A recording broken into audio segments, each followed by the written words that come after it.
Hello, my name is Morgan Thibodeau. My pronouns are he and him, and I am currently living on Treaty 4 land in Regina, Saskatchewan. I would like to acknowledge that by residing on the University of Regina's residence, I am living on the land established by the Cree, Saulteaux, Dakota, Lakota, Nakota, and Métis. These lands remain shared by a variety of peoples that come from the interior and outside of Canada. In the 3 years that I have spent so far at the University of Regina, I have considered how my background is comparable to the wide variety of people that have resided and visited this place. I introduced myself as a settler to this land, as I have a family history originating from Europe who came here for a better life. When I look back upon my origins and ties to the land, I see that I have many historical and current ties to treaties as an impact in our relations. As I have spent time exploring my surroundings on and outside of campus, I have become familiar with Miskassoan in the sense that I have an important role to play as an educator, specifically by ensuring that we work to reconcile in the future to strengthen harmony and support the universal idea that by sharing our gifts and notions, we are all treaty people.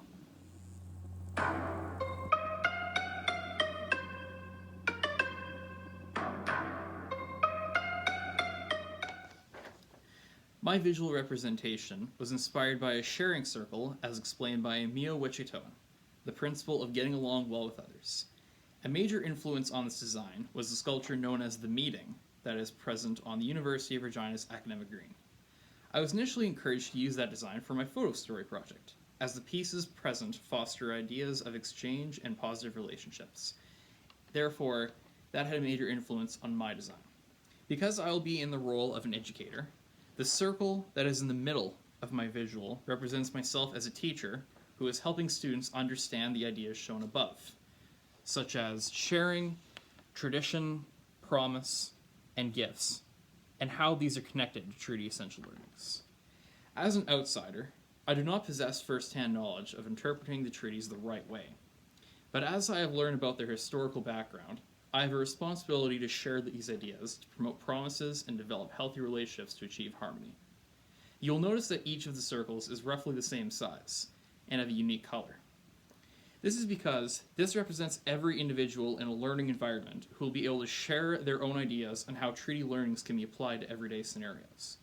Each of these ideas will be applied in different contexts based on students' personal understandings and backgrounds, and each student's treaty identity will support ideas relating to Miyo-Wichitoan,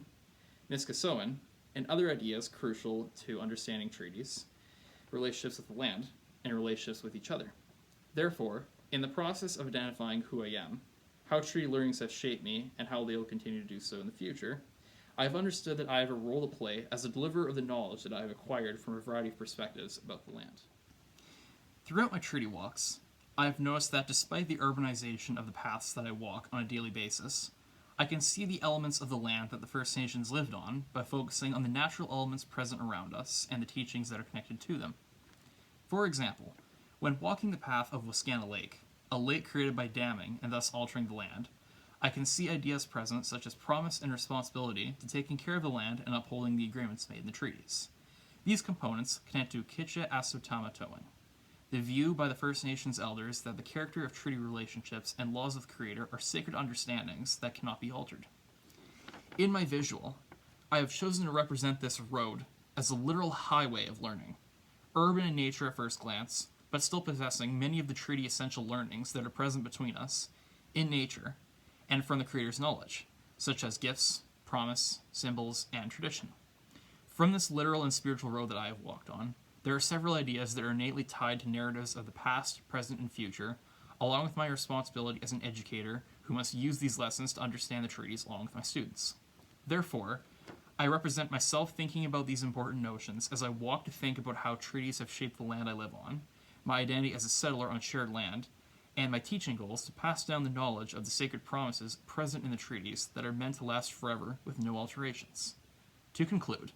my story about Miskassoan is one that will continue to develop as I find more examples of treaty learnings in my surroundings, which I will contextualize in the classroom for each of my students to apply their own beliefs and backgrounds to.